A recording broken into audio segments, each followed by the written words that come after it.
نحمده ونصلي على رسوله الكريم اما بعد فاعوذ بالله من الشيطان الرجيم بسم الله الرحمن الرحيم اتل ما اوحي اليك من الكتاب واقم الصلاة ان الصلاة تنهى عن الفحشاء والمنكر ولذكر الله اکبر والله يعلم ما تصنعون وقال تبارک وتعالى اقم الصلاة لدلوک الشمس الى غسق اللیل وقرآن الفجر ان قرآن الفجر کان مشہودا صدق اللہ العظیم۔ محترم اساتذہ کرام اور عزیز طلباء، میری کل کی گفتگو جیسا کہ آپ کو یاد ہوگا حکمت دین کے حوالے سے، یا جو اصطلاح عنوان میں استعمال کی گئی تھی فلسفہ دین کے حوالے سے، نماز کی حقیقت اور حکمت اس پر مشتمل تھی۔ اس کا خلاصہ یہ تھا کہ حکمت دین کا اولین مسئلہ معرفت رب ہے، اسی کو ہم ایمان باللہ کہتے ہیں، اللہ کو پہچاننا اور ماننا۔ محض ماننا جو کہ صرف اس وجہ سے بھی ہو جاتا ہے کہ کوئی شخص مسلمانوں کے گھر میں پیدا ہو گیا تو جیسے اس کے والدین مانتے ہیں اسی طریقے سے وہ بھی ماننا شروع کر دیتا ہے، تو یقیناً اسلام کے لیے تو جو شرط لازم ہے وہ اس ماننے سے بھی پوری ہو جاتی ہے۔ لیکن اصل میں جو شے انسان کے کردار پر اثر انداز ہوتی ہے، اس کی شخصیت کو ایک خاص رنگ میں رنگ دیتی ہے، جسے قرآن صبغۃ اللہ کہتا ہے، اللہ کا رنگ، اس کے لیے اصل میں جو چیز ضروری ہے وہ اللہ کو پہچاننا ہے، معرفت رب اور ایمان باللہ۔ میں نے عرض کیا تھا کہ اس کے لیے بھی انسان کو تذکر کی ضرورت ہے۔ یہ شے اصلاً فطرت انسانی میں موجود ہے، صرف یاد دہانی اس کے اس ڈورمنٹ کانشسنس کو، وہ شعور کے جو سویا ہوا ہے، خوابیدہ ہے، اسے ایکٹیویٹ کرنا، اور اس کے لیے ذریعہ ہے تذکر بالقرآن، قرآن کے ذریعے سے تذکر، یاد دہانی حاصل کرنا۔ اس کے بعد انسان کا دوسرا مسئلہ اور حکمت قرآنی کا اور حکمت دین کا دوسرا مرحلہ، اسے میں نے 3 حصوں میں تقسیم کیا تھا۔ ایک تو یہ کہ انسان کی فکر، اس کی سوچ، اس کا علم، اس کے نظریات و افکار، یہ صحیح رخ پر پروان چڑھیں، پیش قدمی کریں۔ اس کے لیے بھی ضروری ہے کہ فکر کے ساتھ ذکر موجود رہے، ورنہ یکرخی اس میں آ جائے گی، کجی آ جائے گی۔ مولانا روم اور علامہ اقبال کے اشعار کے حوالے سے میں اسے مزید واضح کر چکا ہوں۔ این قدر گفتیں باقی فکر کن، فکر اگر جامد بوت روح ذکر کن، اور جزب قرآن زیغمی روباہی است، فقر قرآن اصل شاہنشاہی است، فقر قرآن اختلاط ذکر و فکر، فکر را کامل ندیدم جزب ذکر۔ اور اس ذکر کا سب سے مؤثر، سب سے عمدہ، سب سے اعلیٰ، سب سے جامع ذریعہ نماز۔ دوسری ضرورت انسان کے عمل کے درست رہنے کی ہے، عمل کج نہ ہو جائے، اس میں افراط و تفریط نہ ہو، عدم توازن نہ ہو، صراط سوی، درمیانہ راستہ، صراط مستقیم، سیدھا راستہ، قصد السبیل، وہ راستہ جو سیدھا انسان کو اپنے منزل مقصود تک پہنچا دے۔ یہ قرآن مجید کی 3 اصطلاحات ہیں، اس پر انسان کا قدم جمع رہے، ادھر ادھر کی پگڈنڈیوں پر وہ کہیں مڑ نہ جائے، نہ وہ نفس امارہ کے سے مرعوب ہو یا مغلوب ہو، نہ ماحول کے غلط اثرات سے متاثر ہو، نہ جذبات کے کسی طوفانی رو کے اندر بہہ جائے۔ اس کے لیے بھی ضرورت ہے ایک مستقل، زندہ، بیدار، حقیقی تعلق مع اللہ کی۔ اس تعلق مع اللہ کا بھی سب سے بڑا ذریعہ، سب سے اعلیٰ وسیلہ یہ نماز ہے۔ تیسری چیز میں نے عرض کی تھی جو ان سب کا مقصود ہے، اصل میں یہ تمام چیزیں بھی ایک سطح پر آ کر ذرائع کی حیثیت حاصل کر لیتی ہیں، حکمت دین کے اعتبار سے، فلسفہ دین کے اعتبار سے۔ ان سب کا اپنا ایک ہدف ہے اور اپنا ایک مقصود ہے، اور وہ ہے انسان کی روحانی ترقی، جس کے لیے تعبیر میں نے کل کی تھی اس اصطلاح کے حوالے سے جو حدیث نبوی میں آئی ہے، یتقرب الی عبدی بالنوافل وبالفرائض۔ تقرب الی اللہ، اللہ سے قریب ہوتے چلے جانا، اور یہ کوئی مادی قرب کا مسئلہ نہیں ہے، کوئی زمانی یا مکانی فصل ہمارے اور اللہ کے مابین موجود نہیں ہے۔ ہوا معکم اینما کنتم نحن اقرب الیہ من حبل الورید۔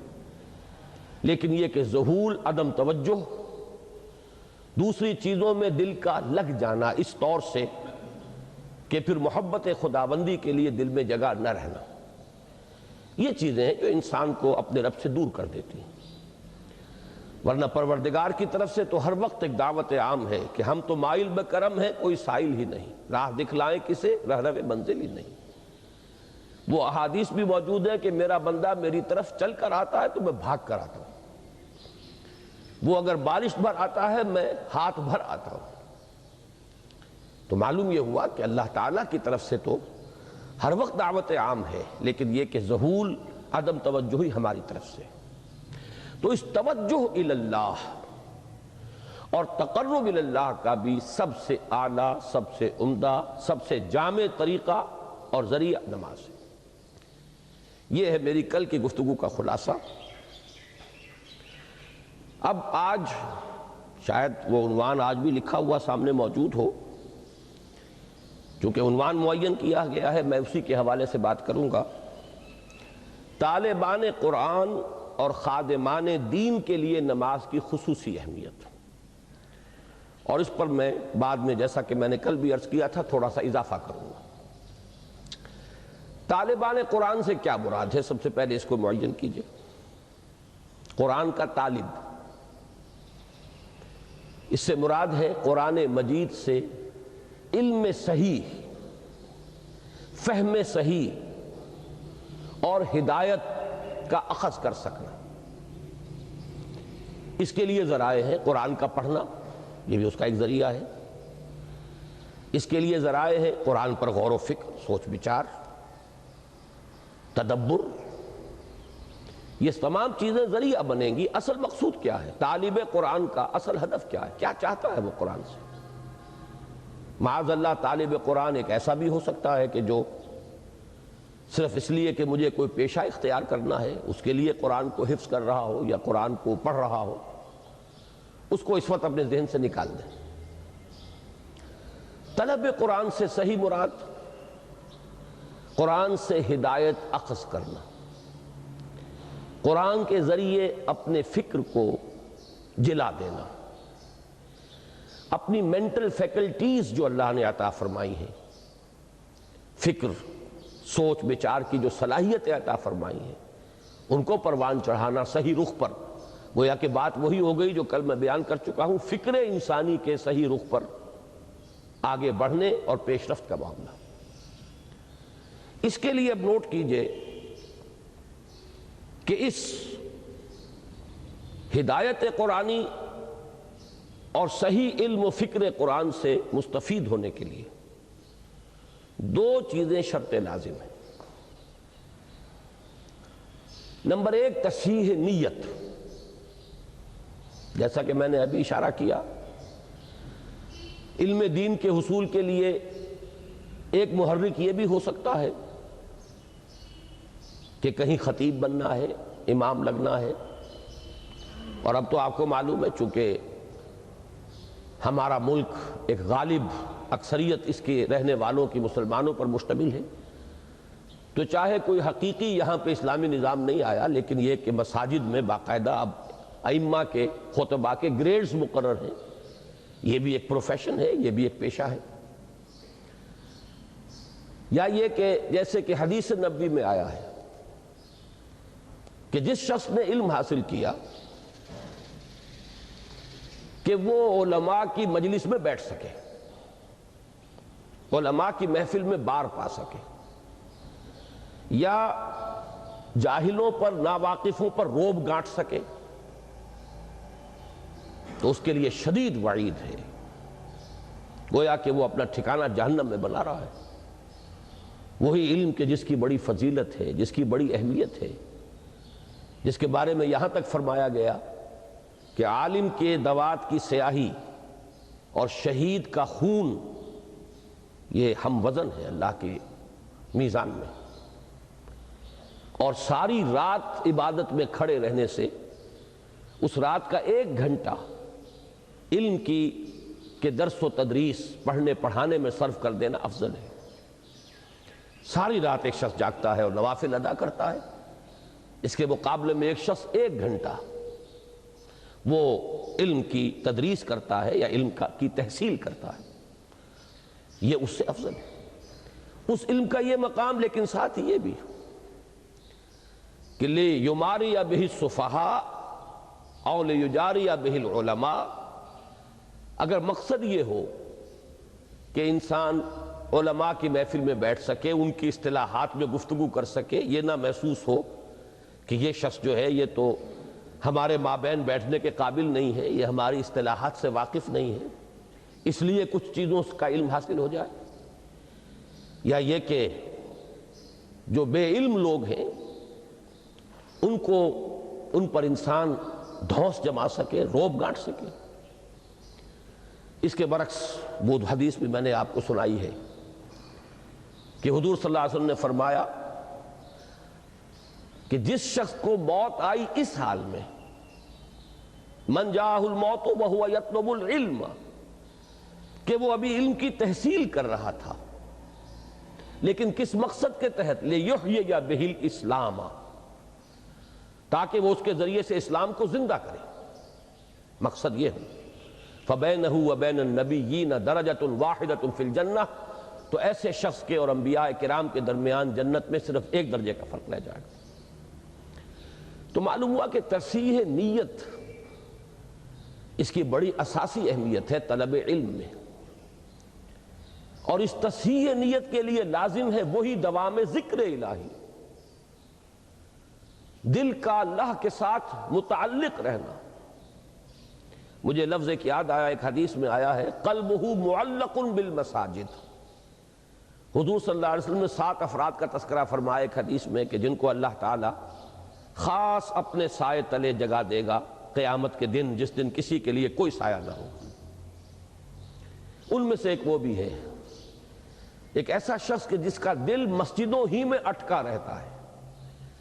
وہ اگر نکلتا ہے باہر اپنی ضروریات کے لیے، آخر معاش کی بھاگ دوڑ ہے اور ذمہ داریاں ہیں، لیکن دل وہیں اٹکا رہتا ہے کہ جیسے ہی اذان کی آواز آتی ہے لپکتا ہے، جیسے کہ مچھلی جو ہے، جسے آپ کہتے ہیں ماہی بے آب، مچھلی کو اگر آپ پانی سے نکال لیں گے تڑپے گی.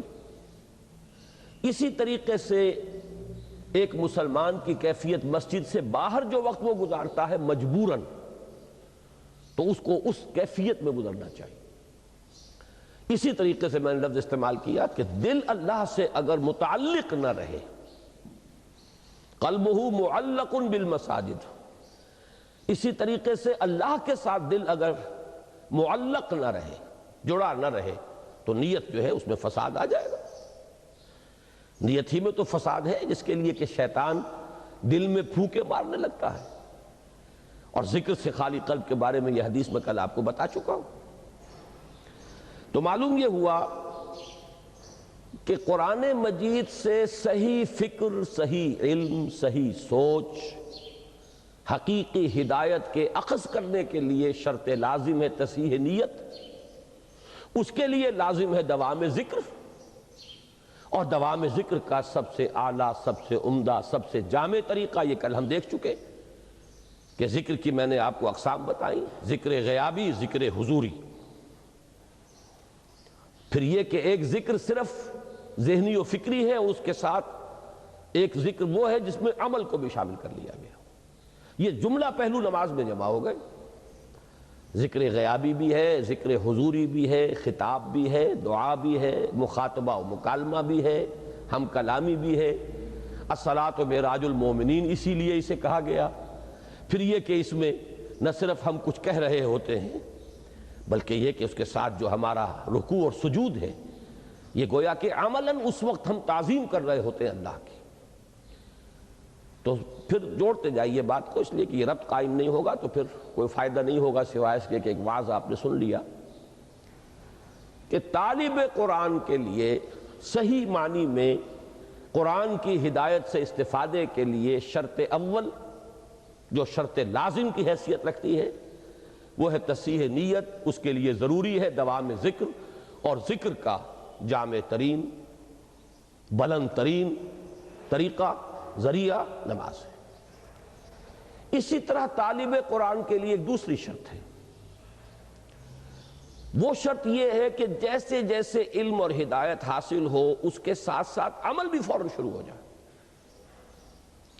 اس میں اگر گیپ واقع ہو جائے گا، ایک بات سمجھ میں آ گئی ہے، ذہن پر منکشف ہو گئی، دل نے گواہی دے دی کہ ہاں بات ٹھیک ہے، دیکھنا تقریر کی لذت کے جو اس نے کہا، میں نے یہ جانا کہ گویا یہی میرے دل میں تھا، میری فطرت یہی کہہ رہی ہے، مجھے اپنے اندر سے اسی بات کی گواہی مل رہی ہے۔ اب ذہن اور قلب کا متفقہ فیصلہ ہو چکا کہ یہ صحیح ہے۔ اب اگر فوری طور پر عمل اس رخ پر نہ مڑے، اگر موڑنے کی ضرورت ہو، پہلے سے اس پر انسان عامل ہے تو مزید انشراح ہوگا، مزید انبساط ہوگا، مزید اس پر اعتماد پیدا ہوگا، مزید اطمینان حاصل ہوگا۔ یہی وہ لفظ ہے کہ جو آیا ہے بلند ترین کیفیت کے لیے نفس انسانی کے، نفس مطمئنہ، یا ایتھا النفس المطمئنہ ارجعی الی ربک راضیۃ مرضیہ۔ تو پہلے سے اس پر عامل ہے تو مزید اطمینان، مزید انشراح پیدا ہوگا، نہیں ہے تو اب اس کی طرف رخ کو موڑنا لازم ہے۔ یہ نہیں کریں گے تو وہی گیپ شروع ہو جائے گا، لما تقولون ما لا تفعلون، کیوں کہتے ہو جو کرتے نہیں ہو۔ یہاں سے جو گیپ شروع ہوتا ہے انسان کے فکر و عمل کا گیپ کہہ لیجئے، علم و عمل کا فصل کہہ لیجئے، قول و فعل کا تضاد کہہ لیجئے، یہی ہے کہ جو آگے بڑھ کر یہی وہ روگ ہے، یہی وہ مرض ہے۔ قرآن مجید میں بار بار آیا ہے فی قلوبہم مرض فزادہم اللہ مرضا۔ یہ روگ ہے جو ترقی کر کے پھر اس مقام تک انسان کو لے جاتا ہے جو کھلم کھلا اور صریحاً کفر سے بھی اللہ کو زیادہ مبغوض اور ناپسند ہے، یعنی نفاق۔ اب اس عمل کے لیے بھی یہ کل ہم دیکھ چکے، اس عمل کے لیے لازم ہے وہی تعلق مع اللہ، اور اس کے ذریعہ وہی ذکر دوام، ذکر مدام، اور اس کے لیے اس کی بلند ترین، جامع ترین صورت نماز۔ اب یہی دیکھیے سورہ بنی اسرائیل کی جو 2 آیات میں نے آپ کو، بلکہ ایک ہی آیت میں پڑھ سکا، دوسری رہ گئی، اس میں اسی کی طرف اشارہ ہے۔ اقیم الصلاۃ لدلوک الشمس الی غسق اللیل وقرآن الفجر، نماز کو قائم رکھو سورج کے ذرا ڈھلنے سے لے کر رات کے گہرے ہو جانے تک۔ یہ ہے ایک دوام صلاۃ، یہ آیت جو ہے اس کے الفاظ پر غور کیجئے، قائم رکھو نماز کو لدلوک الشمس الی غسق اللیل۔ سورج جب نصف النہار پر ہوتا ہے، ذرا سا ڈھل گیا مغرب کی طرف، یہ اس کا دلک ہے دلوک الشمس، اور جب غروب ہو گیا اور اس کے بعد رات تاریک ہو گئی، رات تاریکی کا پردہ خوب گہرا دبیز ہو گیا، تو یہ غسق اللیل ہے۔ یہاں سے وہاں تک تو نماز کو قائم رکھنا ہے۔ اس کی کچھ نہ کچھ کیفیت انسان کو محسوس بھی ہوتی ہے ذاتی طور پر، خاص طور پر سردیوں کے موسم میں دن چھوٹے ہوتے ہیں، تو پھر آپ کو معلوم ہے کہ ذرا سا سورج ڈھلا ہے تو ظہر، بمشکل 1 گھنٹہ گزرے گا، 1.5 گھنٹہ عصر، پھر بمشکل 1 گھنٹہ سوا گھنٹہ مغرب، پھر گھنٹہ 1.5 گھنٹہ عشاء۔ اور اس میں جو شخص واقعتاً نماز کا پابند ہو اس کے لیے تو مسجد کی آمد و رفت ہے مسلسل، گویا کہ وہ نماز ہی میں ہے۔ یہ تو ایسے ہی ہے کہ جیسے آپ نماز کے دوران بھی تو سلام پھیر لیتے ہیں نا، ابھی آپ نے 4 رکعت سنت کی ادا کر لی، سلام پھیر لیا، اب آپ نماز میں نہیں ہیں۔ اس کے بعد پھر اب آپ کھڑے ہوئے ظہر کی جماعت میں، پھر نماز میں آ گئے، اس کے بعد پھر سلام پھر گیا، اب آپ نماز میں نہیں ہیں۔ لیکن در حقیقت یہ پوری ایک نماز ظہر ہے۔ اسی طریقے سے وقفے وقفے سے مسجد سے نکلنا تو ہوا ہے، لیکن یہ کہ بعین ہی اسی تشبیہ کو سامنے رکھیے تو گویا کہ نماز مسلسل قائم رہی ہے دلوک الشمس سے لے کر غسق اللیل تک۔ اقم الصلاۃ لدلوک الشمس الی غسق اللیل وقرآن الفجر۔ خاص طور پر اب فجر کی نماز کا علیحدہ سے تذکرہ کیا گیا۔ اس میں چونکہ طول قنوت یعنی زیادہ دیر تک کھڑے رہنا، لمبی قرات، یہ گویا کہ اس کے لوازم میں سے، اسی لیے صلاۃ الفجر نہیں کہا اسے، وقرآن الفجر۔ اور التزام رکھو فجر کو قرآن کا، یعنی نماز میں قرآن مجید کو زیادہ سے زیادہ پڑھنا، زیادہ سے زیادہ اس کی تلاوت۔ ان قرآن الفجر کان مشہودا، مشہودہ کے بارے میں کئی تفسیری اقوال ہیں۔ فجر کے وقت کا یہ قرآن کا پڑھنا مشہود ہے، اور مشہود کے ایک معنی یہ ہے کہ قلب حاضر ہوتا ہے، استحضار ہوتا ہے، طبیعت تر و تازہ ہوتی ہے، تکان نہیں ہوتی، کسل نہیں ہوتا، رات بھر آپ نے نیند لی ہے، اب آپ فریش ہیں، تر و تازہ ہیں، تو آپ کے تمام جو قوائے باطنی ہیں، جو آپ کی فیکلٹیز ہیں آپ کے اندر، وہ بیدار ہیں، اور وہ گویا کہ اس کے لیے ریسیپشن جو ہے ان تمام چیزوں کا جو قرآن کے اندر سامنے آ رہی ہیں، اس کے لیے بہترین اور سازگار ماحول ہے۔ یہ بات بھی کہی گئی ہے کہ فجر کی نماز میں وہ فرشتے بھی حاضر ہوتے ہیں کہ جن کی ڈیوٹی رات کے وقت ہوتی ہے، ابھی آف ہونے سے پہلے انہیں فجر کی نماز بھی پڑھنی ہے ساتھ، اور وہ بھی کہ جنہوں نے دن کا چارج سنبھالنا ہے وہ بھی پہلے آ جاتے ہیں فجر کی جماعت میں، وہ شریک ہوتے ہیں۔ بہرحال یہ مختلف اقوال ہیں، لیکن میں اس وقت توجہ دلا رہا ہوں کہ طالب قرآن کے لیے 2 شرطیں، تصحیح نیت اور علم اور عمل، اس میں کسی فرق و تفاوت یا تضاد کا پیدا نہ ہونا، دونوں کے لیے لازمی ہے دوام ذکر، اس کا اہم ترین وسیلہ ذریعہ نماز، اور اس کے ساتھ جوڑیے اب پہلی بات جو کل میں نے کہی تھی اور آج بھی دہرایا اسے، کہ معرفت رب کے لیے سب سے بڑا ذریعہ جو ذکر مجسم ہے وہ قرآن ہے۔ تو گویا کہ صلاۃ الفجر کا پروگرام 2 عطشہ ہو گیا، اب یہ صرف صلاۃ نہیں ہے بلکہ اس کے ساتھ چیزیں جوڑ دی گئیں، جو مجسم ذکر ہے قرآن، اور جو ذکر کا سب سے زیادہ جامع اور بلند ذریعہ ہے، ان دونوں کو جمع کر دیا گیا۔ وقرآن الفجر ان قرآن الفجر کان مشہودا۔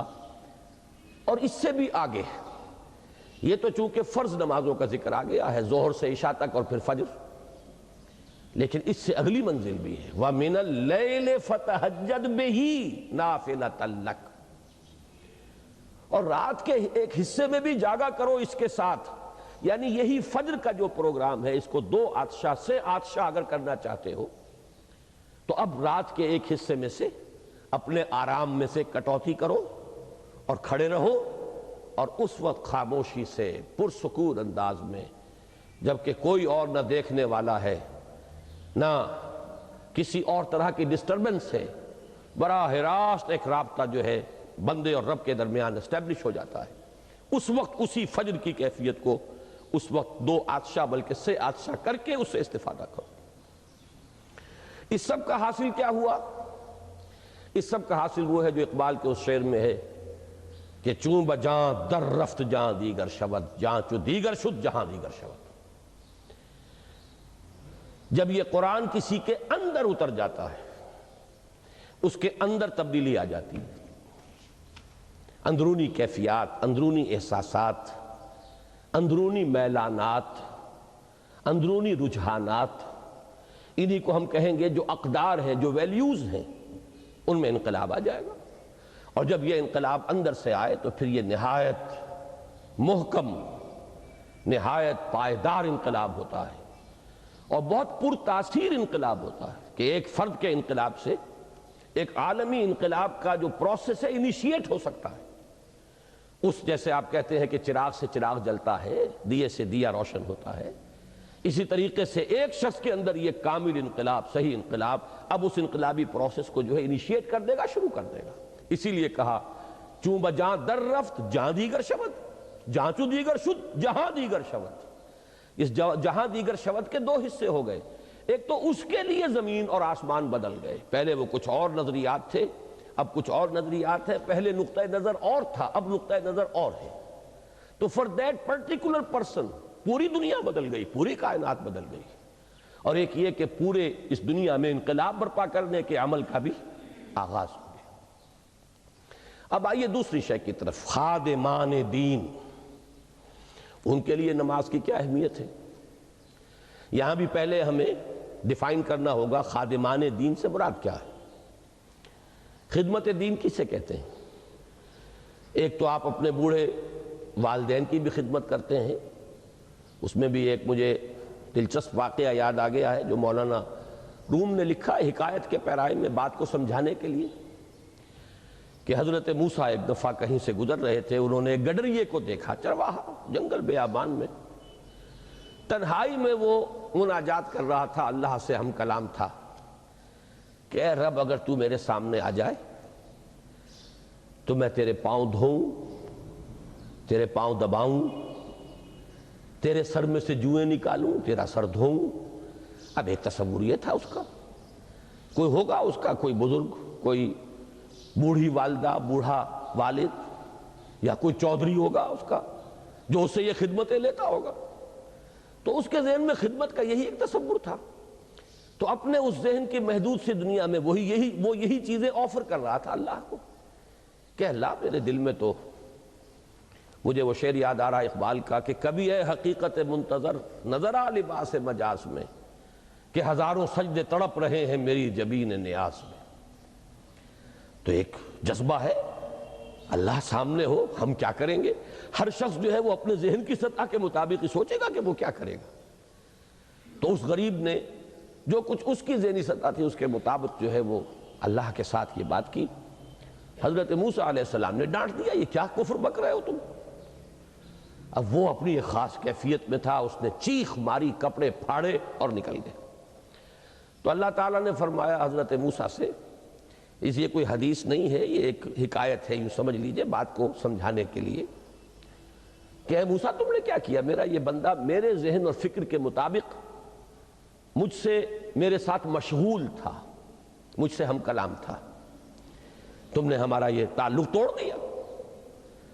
تو برائے وصل کردن آمدی، نہ برائے فصل کردن آمدی، تمہیں ہم نے بھیجا ہے لوگوں کو ہم سے جوڑنے کے لیے، نہ کہ کاٹنے کے لیے۔ بہرحال یہ بات کیوں آ گئی کہ خدمت دین کا کیا تصور ہے، اللہ کی کیا خدمت آپ کر سکتے ہیں، اللہ کے رسول کی کیا خدمت آپ کر سکتے ہیں، اللہ کے دین کی کیا خدمت آپ کر سکتے ہیں۔ اس لیے کہ اللہ اور اس کے رسول کے لیے لفظ نصرت تو قرآن مجید میں آیا، یا ایھا الذین آمنوا کونوا انصار اللہ، اے اہل ایمان اللہ کے مددگار بن جاؤ۔ کما قال عیسیٰ ابن مریم للحواریین من انصاری اللہ، جیسے کہ عیسیٰ ابن مریم نے کہا تھا حواریوں سے کون ہے میرا مددگار اللہ کی طرف۔ تو نصرت نصرت خدا و رسول یہ تو قرآن کی اصطلاح ہے۔ سورہ حدید میں فرمایا وَلِيَعْلَمَ اللَّهُ مَن يَنصُرُهُ وَرُسُلَهُ بِالْغَيْبِ، اللہ دیکھنا چاہتا ہے کہ کون ہے اس کے وفادار بندے جو اس کی اور اس کے رسولوں کی مدد کرتے ہیں غیب میں ہونے کے باوجود۔ تو یہ نصرت خدا و رسول سے مراد کیا ہے، خدمت خدا و رسول سے مراد کیا ہے، اس لیے کہ اسی کا نام ہوگا خدمت دین۔ اس میں بھی دو چیزیں، جیسے کہ میں نے عرض کیا تھا کہ طالب قرآن کے لیے دو شرطیں ہیں، تصحیح نیت اور علم اور عمل کے اندر توافق، ہم آہنگی۔ اسی طرح خدمت دین کے دو درجے ہیں. ایک ہے دعوت دین، اللہ کا پیغام لوگوں تک پہنچا دینا، سوئے ہوئوں کو جگانا، نیند کے ماتوں کو ہوشیار کرنا، بھولے اور بھٹکے ہوئے راہی جو ہیں ان کو صحیح راستے کی طرف، ان نشاندہی کر کے صحیح راستے کی انہیں اس راستے کی طرف بلانا. یہ ہے دعوت دین، اللہ کے راستے کی طرف بلانا. ادع الی سبیل ربک بالحکمت والموعظۃ الحسنۃ وجادلھم باللتی احسن. بلاؤ اپنے رب کے راستے کی طرف حکمت کے ساتھ اور اچھی نصیحت کے ساتھ، اور کہیں مجادلہ اور جھگڑا بھی کرنا پڑ جائے تو بھی بڑے خوبصورت انداز میں. کوئی ضدی آدمی ایسے بھی ہوتے ہیں کہ جن کے ساتھ ذرا مناظرے کا اور مجادلے کا انداز اختیار کرنا پڑتا ہے، لیکن اس میں بھی تمہاری طرف سے تمہارے طرز عمل میں ظاہر ہونا چاہیے کہ نہایت عمدگی کے ساتھ، خوبصورتی کے ساتھ. تو یہ جو دعوت دین ہے یہ خدمت دین کی پہلی منزل ہے، اور خدمت دین کی دوسری منزل اقامت دین، دین کو قائم کرنا. اسی کو ہم آج کل جو ہے ایک نئی اصطلاح کے حوالے سے تعبیر کر رہے ہیں اسلامی انقلاب. پورے نظام کو بدل دینا. اس کے نظام میں اس وقت جو بھی قائم ہے، جو کجی ہے، اللہ سے دوری ہے، دین سے بعد ہے، ظلم ہے، ناانصافیاں ہیں، استحصال ہے، ان سب کا قلع قمع کر کے جیسے کہ ایک فرد اللہ کا بندہ بن جائے، ایسے ہی پورا نظام اللہ کی بندگی میں آ جائے. یہ اقامت دین.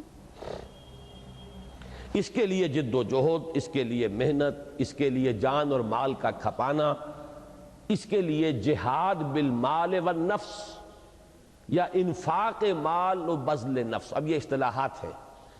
جہاد کے معنی کشاکش، رسہ کشی، کہ ایک طرف وہ ہیں جو باطل کے علمبردار ہیں، وہ چاہتے ہیں کہ باطل نظام یہاں پر قائم رہے، یا کوئی اور ہیں جو کسی اور باطل کے پیروکار ہیں، وہ چاہتے ہیں کہ وہ باطل نظام یہاں آ جائے. مثلا اگر جاگیرداری اور سرمایہ داری کا باطل نظام چل رہا ہے تو خارج میں ایسے لوگ بھی ہیں کہ جو اس کو ملیامیٹ کر کے کمیونزم کا باطل نظام لانا چاہتے ہیں. تو دو قوتیں ہو گئی. ایک وہ جو سٹیٹس کو رکھنا چاہیے، جو نظام ہے وہ رہے، جاگیردار اور سرمایہ دار تو یہ چاہیں گے کہ نظام بالکل بدلے ہی نہ، جیسا ہے ویسا رہے، اس لیے کہ ان کے مفادات اس سے وابستہ ہیں، انہیں وہاں مراعات ملی ہوئی ہیں، ان کی حیثیتیں ہیں. جہاں قبائلی نظام ہے، قبائلی سردار جو ہے وہ کبھی نہیں چاہے گا کہ وہ نظام ختم ہو جائے. تو ایک قوت تو وہ ہے جو چاہتی ہے کہ جو نظام ہے وہ برقرار رہے، سٹیٹس کو، نو چینج واٹس ایور. وہ دفاع کرتی ہے وہ قوت ہر اس قوت کے مقابلے میں کہ جو کوئی کسی نوعیت کی بھی تبدیلی لانا چاہے. پھر یہ کہ تبدیلی کا بھی ایک دوسرا نقطہ نظر بھی موجود ہے، کمیونزم ہے. اس کے ماننے والے، اس کے چاہنے والے، اس کے لیے محنت کرنے والے، جد و جہد کرنے والے وہ بھی میدان میں ہیں. اب اس حال میں جو اللہ کے چاہنے والے، اللہ کے دین کے ماننے والے، اللہ کے دیے ہوئے نظام کو برپا کرنے کی جد و جہد کریں گے تو رسہ کشی تو ہوگی، کشاکش ہو کر رہے گی. اس کشاکش کے لیے قرآن مجید نے دو اصطلاحات استعمال کی ہیں. یا تو جہاد، اور جہاد میں دو چیزیں کھپیں گی، جان اور مال. تو جہاد بالمال والنفس، یہ ایک اصطلاح ہے. نمبر دو انفاق. انفاق کے معنی کیا ہے؟ کھپا دینا، خرچ کر دینا. جان کا کھپانا، مال کا کھپانا. انفاق مال و بذل نفس، یہ میں نے وضاحت کر دی اصطلاحات کی. تو گویا کہ خدمت دین سے مراد ہیں یہ. اب اس کے لیے لازم ہے مسلسل جد و جہد، مسلسل کشاکش، مسلسل کشمکش، مسلسل قربانی، مسلسل مقابلہ. اس کے لیے قرآن مجید کی اصطلاح ہے صبر و مصابرت. یا ایھا الذین آمنوا اصبروا وصابروا ورابطوا واتقوا اللہ لعلکم تفلحون. اہل ایمان خود صبر کرو، ڈٹے رہو، جمے رہو، ہر نوع کی مخالفت کو جھیلو، تکلیف کو برداشت کرو، جو مصیبت آئے جھیلو، جو قربانی دینی پڑے دو، یہ ہے صبر۔ وَصَابِرُوا، مصابرت باب مفعلہ، جو تمہارے مقابلے میں تمہاری جو مخالف قوتیں صبر کر رہی ہیں ان کے صبر پر بازی لے جاؤ۔ وہ بھی تو صبر کر رہے تھے۔ ابو جہل نے بھی گردن کٹوائی کہ نہیں کٹوائی اپنے باطل دین اور باطل عقائد کے لیے؟ چڑھ کر آئے کہ نہیں آئے؟ تو اگر تمہارا صبر ان کے صبر سے بڑھ کر نہیں ہوگا، تمہارا صبر ان کے صبر کو مات نہیں دے دے گا، تو تمہاری بازی مات ہو جائے گی۔ اللہ تعالیٰ نے اس دنیا کو کچھ اصولوں پر بنایا ہے۔ اس کی خصوصی نصرت اور مدد اسی وقت آتی ہے جب اس کے بندے ثابت کر دیں کہ انہوں نے اپنا سب کچھ لگا دیا، کھپا دیا، انہوں نے کسی چیز کو بچا کر نہیں رکھا ہے۔ تو چھپا چھپا کے نہ رکھی سے تیرا آئینہ ہے وہ آئینہ کہ شکستہ ہو تو عزیز تر ہے نگاہ آئینہ ساز میں۔ اگر یہ ثابت کر دیں لوگ، پھر اللہ کی نصرت آتی ہے۔ متى نصر اللہ الا ان نصر اللہ قریب۔ تو صبر اور مصابرت، یا ایھا الذین آمنوا اصبروا وصابروا ورابطوا، اور اس صبر اور مصابرت کے لیے ایک لفظ اگر چاہیے تو اس کا نام ہے استقامت۔ کھڑے رہنا، ڈٹے رہنا، جمے رہنا، استقامت۔ اس کے لیے دیکھیے قرآن مجید میں پھر بات وہی آئے گی۔ 2 مرتبہ تو سورہ بقرہ میں بتایا گیا کہ صبر کہاں سے ملتا ہے، قوت کہاں سے ملے گی استقامت کے لیے، تمہاری سورس آف سٹرینتھ کیا ہے۔ ایک مرتبہ تو بنی اسرائیل جو سابقہ امت تھی، جو معزول کیے گئے، تو مسلمان امت مسلمہ جو ہے وہ اس منصب پر فائز ہوئی، ان کا قبلہ منسوخ ہوا اور کعبہ جو ہے وہ اب امت مسلمہ کا مرکز اور قبلہ قرار پایا۔ تو جو معزول ہو رہی تھی امت، اس میں سے بھی جو بچے کھچے ایسے لوگ تھے کہ جن میں کوئی حق کو قبول کرنے کی استعداد یا صلاحیت باقی تھی، ایک تو ان سے خطاب کیا گیا ہے سورہ بقرہ کے 5ویں رکوع میں مثبت انداز میں۔ آگے پھر تنقید شروع ہو جاتی ہے، تمہارے اندر یہ خرابیاں ہیں، یہ تمہاری بدعمالیاں ہیں، لیکن 5واں رکوع جو ہے وہ مثبت انداز میں دعوت ہے، جس کا آغاز ہوتا ہے یا بنی اسرائیل اذکروا نعمتی التی انعمت علیکم وانی فضلتکم علی العالمین۔ یا ایھا الذین آمنوا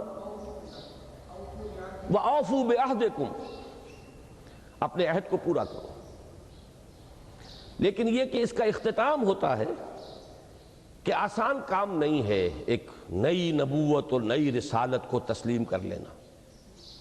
تعصب پیدا ہو چکا ہے، عصبیت پیدا ہو چکی ہے، اپنی برتری کا احساس پیدا ہو چکا ہے۔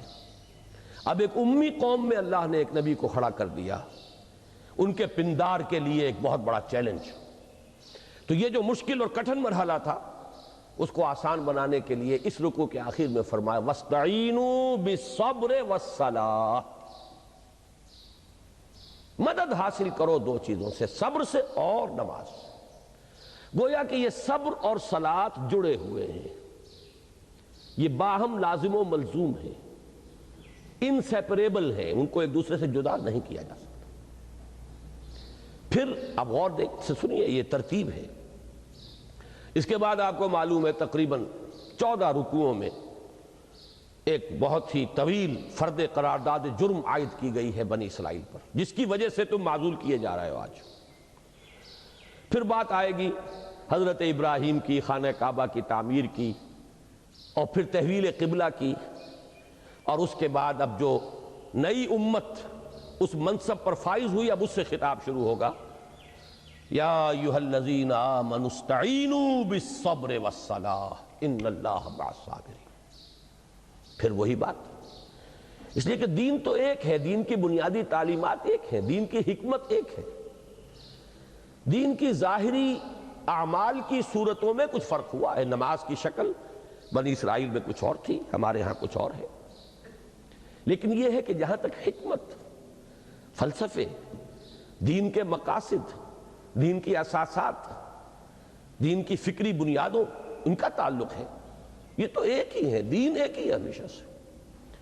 تو دونوں جگہ پر 5ویں رکوع کے اختتام پر وَاسْتَعِينُوا بِالصَّبْرِ وَالصَّلَاةِ وَإِنَّهَا لَكَبِيرَةٌ إِلَّا عَلَى الْخَاشِعِينَ الَّذِينَ يَظُنُّونَ أَنَّهُمْ مُلَاقُو رَبِّهِمْ وَأَنَّهُمْ إِلَيْهِ راجعون۔ اور 19ویں رکوع کے شروع میں خطاب اہل ایمان سے، امت مسلمہ سے، یا ایھا الذین آمنوا استعینوا بالصبر والصلاۃ ان اللہ مع الصابرین۔ اس کے علاوہ جو میں نے ایک آیت آج بالکل شروع میں پڑھی تھی، یہ سورہ عنکبوت کی 45ویں آیت ہے، لیکن اس سے زیادہ آسان پہچان جو ہے اس کی، وہ اس حوالے سے ہے کہ 21ویں پارے کی پہلی آیت۔ اس لیے 21ویں پارے کا نام ہی اس سے ہے اتلو، پڑھا کرو۔ اتل ما اوحی الیک من الکتاب واقم الصلاۃ ان الصلاۃ تنہی عن الفحشاء والمنکر ولذکر اللہ اکبر واللہ یعلم ما تصنعون۔ اور یہ سورہ عنکبوت جو ہے نازل ہوئی ہے سن 5 نبوی میں۔ یہ سن 5 نبوی یوں سمجھیے کہ جب وحی شروع ہوئی حضور پر، تو اب یہاں سے پہلا سال جو ہے نبوت کا شروع ہو گیا۔ اس کے بعد تقریباً 13ویں سال میں جا کر ہجرت ہوگی، تو وہاں سے سن ہجری شروع ہوگا جو اب 1410 ہے۔ تو یوں سمجھیے کہ 1410 میں ایڈ کیجئے تقریباً 8 برس، تو آج سے 1418 برس جو قمری ہے، اس وقت وہ سورہ مبارکہ نازل ہوئی۔ اور یہ وقت وہ تھا جب کہ مکے میں شدید مصائب اور پرسیکیوشن اور تشدد اور تعذیب سے اہل ایمان کو سابقہ تھا۔ بری طرح مارا جا رہا تھا صحابہ کرام کو، بالخصوص ایک تو نوجوان جو اپنے بزرگوں کے رحم و کرم پر ہوتے ہیں، ان پر ڈیپینڈنٹ ہوتے ہیں۔ دوسرے غلام تو ان کی گویا کہ ملکیت تھے، جو چاہیں کر گزرے۔ اپنی اولاد کو کوئی مارتا تو نہیں ہے، لیکن غلاموں کو تو وہ ہلاک بھی کر دیتے تھے۔ بلکہ حضرت یاسر اور ان کی اہلیہ حضرت سمیہ دونوں کو شہید کیا ابو جہل نے۔ تو یہ جو شدید دور تھا جس میں کہ صبر اور مصابرت کی بڑی سخت ضرورت ہے، ڈٹے رہنے کا، انسان کے صبر کا بڑا عظیم امتحان تھا، اس وقت یہ آیت نازل ہوئی کہ ان کیفیات میں صبر و مصابرت کے لیے تمہارا سہارا، تمہارے لیے سورس آف اسٹرینگتھ، اس کے لیے ذریعہ کیا ہے، ہدایت کیا ہے؟ وہ کئی ہدایات ہیں، لیکن اولین ہدایت یہ ہے اتل ما اوحی الیک من الکتاب،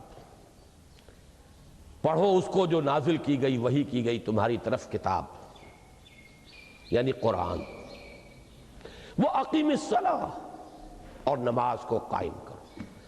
دیکھیے گویا کہ وہی بات ہو گئی کہ قرآن اور نماز کو جب یکجا کر دیا جائے تو اب یہ دو عطشہ ہو گئے۔ مجسم ذکر قرآن اور ذکر الہی کا جامع ترین اور بلند ترین ذریعہ نماز، جیسے وہاں تھا سورہ بنی اسرائیل کی 2 آیتوں میں اقیم الصلاۃ لدلوک الشمس الی غسق اللیل وقرآن الفجر ان قرآن الفجر کان مشہودا ومن اللیل فتہجد بہ نافلۃ لک۔ صرف یہ کہ یہاں ترتیب جو ہے اس کے برعکس ہے، وہاں پہلے نماز کا ذکر ہے، اس کے بعد قرآن کا، یہاں پہلے قرآن کا ذکر ہے، اس کے بعد نماز کا۔ اتل ما اوحی الیک من الکتاب واقم الصلاۃ ان الصلاۃ تنہی عن الفحشاء والمنکر۔ یہ نماز بے حیائی کے کاموں سے اور منکر بدی کے کاموں سے روکنے والی شے، بشرطے کہ وہ نماز ہو، وہ محض ایک رسم نہ ہو۔ رہ گئی رسم اذاں روح بلالی نہ رہی، فلسفہ رہ گیا تلقین غزالی نہ رہی۔ اگر وہ نماز شعور کے ساتھ ہے، اپنی تمام باطنی کیفیات کے ساتھ ہے، اپنی تمام ظاہری قیود اور ظاہری جو اس کے آداب ہیں ان کے ساتھ ہے، تو اس کا لازمی نتیجہ یہ نکلے گا، اللہ تعالیٰ فرما رہے ہیں تنہی عن الفحشاء والمنکر۔ گویا کہ انسان کی ذاتی سیرت و کردار کی تعمیر کے لیے بھی یہی نماز سب سے بڑا ذریعہ۔ وَلَذِكْرُ اللَّهِ اکبر، یہ آیت بڑی عظیم ہے۔ اللہ کا ذکر بہت بڑی شے ہے، سب سے بڑی شے ہے۔ یہ گویا کہ کل جو کچھ میں نے عرض کیا تھا اور آج جو میں نے آغاز میں اس کا خلاصہ دہرایا ہے، یہ اس کا گویا کہ نہایت جامع الفاظ میں اللہ تعالیٰ کی طرف سے اس کی تعبیر ہے۔ اللہ کا ذکر سب سے بڑی شے، اس لیے کہ حکمت کا پہلا مرحلہ، پہلا مسئلہ معرفت رب، اس کے لیے تذکر بالقرآن، اس کا دوسرا مرحلہ فکر صحیح کی پیش قدمی اور پیش رفت، اور عمل صحیح کا برقرار رہنا اور روحانی ترقی، اس کے لیے ضروری دوام ذکر، اور ذکر کی بلند ترین اور جامع ترین صورت نماز۔ اس اعتبار سے وَلَذِكْرُ اللَّهِ اکبر، اللہ کا ذکر سب سے بڑی شے ہے۔ وَاللَّهُ يَعْلَمُ مَا تَصْنَعُونَ، اور اللہ خوب جانتا ہے جو کچھ کہ تم کر رہے ہو۔ تو معلوم یہ ہوا، اب ہم جس جگہ تھے اپنی بحث کے اعتبار سے، خدمت دین کے دو درجے، دعوت دین اور اقامت دین یا اسلامی انقلاب، دین کے غلبے کی جد و جہد، اس کے لیے بھی ہر قدم پر ہر لحظہ صبر و مصابرت اور تعلق مع اللہ کی ضرورت ہے۔ اور ان آیات کے حوالے سے بات سمجھ میں آ گئی کہ اس کے لیے بھی ذریعہ قرآن نماز ہے اور قرآن ہے، اور جہاں یہ دونوں جمع ہو جائیں تو کیا کہنے، نور علی نور، یہ دو عطشہ اور سیادشاہ ہے۔ یہ تو آپ کے عنوان کے حوالے سے بات ہو گئی۔ اب چند باتوں کا جیسا کہ میں نے عرض کیا تھا میں اضافہ کروں گا۔ پہلی بات تو جو ابھی میں نے کہی ہے اس کی تھوڑی سی مزید وضاحت۔ قرآن حکیم سے یہ معلوم ہوتا ہے کہ انفرادی سیرت و کردار کی تعمیر، جسے علامہ اقبال کی اصطلاح میں کہنا چاہیے تعمیر خودی، اس کے لیے جو پروگرام اللہ نے دیا ہے، اس کی جو اساسات ہیں، لفظ اساسات کو سمجھیے، ایک مکان آپ نے بنانا، سب سے پہلے بنیادیں بھرتے ہیں آپ، بنیاد ہی معین کرے گی کہ اب مکان کا نقشہ کیا ہوگا، اور بنیاد ہی معین کرے گی کہ مکان مضبوط کتنا ہوگا۔ بنیاد آپ نے کسی اور طرز کی رکھی ہے تو عمارت تو کسی اور طرز کی نہیں بنا سکتے، نقشہ تو اب وہی رہے گا جو بنیاد میں پڑ گیا۔ اور مضبوطی کے لیے بھی، عمارت کے لیے اولین اور اہم ترین شے تو اسی بنیاد کی مضبوطی، اساس، بنیاد۔ تو تعمیر سیرت کے لیے جو پروگرام قرآن نے دیا ہے، اللہ نے دیا ہے، اس کی اساس آپ دیکھیں گے کہ اس میں گویا کہ جتنی چیزیں اللہ تعالیٰ نے ہمارے لیے تجویز فرمائی ہیں، ہمیں تلقین فرمائی ہیں، ان میں گویا کہ پورے حصار کی حیثیت، فصیل کی حیثیت نماز کو حاصل ہے۔ اس کے لیے دو مقامات منتخب نصاب میں یہ موجود ہیں، دونوں اسباق، ان کی طرف صرف اشارہ کر رہا ہوں کہ سورہ مومنون کا پہلا رکوع، قد افلح المومنون الذین هم فی صلاتہم خاشعون، کامیاب ہو گئے وہ اہل ایمان جو اپنی نمازوں میں خشوع اور خضوع اور حضور قلب اور اللہ تعالیٰ کے سامنے حاضر ہونے کا احساس جو ہے وہ موجود رکھتے ہیں۔ اور پھر بہت سے اوصاف بیان کر کے آخر میں پھر فرمایا والذین هم علی صلواتہم یحافظون، اور وہ لوگ کہ جو اپنی نمازوں کی محافظت کرتے ہیں، پوری حفاظت۔ ایک میں نماز کے باطن کی طرف اشارہ ہے، باطنی کیفیت خشوع اور خضوع، اور دوسرے میں نماز کے نظام کی طرف اشارہ ہے، اس پر میں ذرا تفصیلی بات بعد میں کروں گا۔ لیکن معلوم ہوا کہ اس پورے پروگرام کا اول و آخر نماز ہے۔ یہ مضمون اور زیادہ نکھر کر آیا ہے سورہ معارج میں، جہاں انسان کو تعبیر کیا گیا ہے کہ جیسے ایک کچی شے ہے جسے پکانا مقصود ہے۔ ان الانسان خلق ہلوعا، انسان اپنی خلقت کے اعتبار سے، سرشت کے اعتبار سے تھڑ دلا ہے، کمزور ہے، کم ہمتا ہے۔ اس کا مطلب کیا ہے؟ اذا مسہ الشر جزوعا واذا مسہ الخیر منوعا، کوئی تکلیف آتی ہے تو چیختا پکارتا ہے، نالا و شیون، فریاد، یعنی تحمل نہیں ہے، برداشت نہیں، جھیلنے کی صلاحیت اور استعداد نہیں۔ اور کچھ مل گیا مال تو پھر بڑا روک روک کر رکھتا ہے، اب بخل ہے، بخیل بن گیا ہے، کسی اور کو اس سے کوئی فائدہ نہ پہنچ جائے۔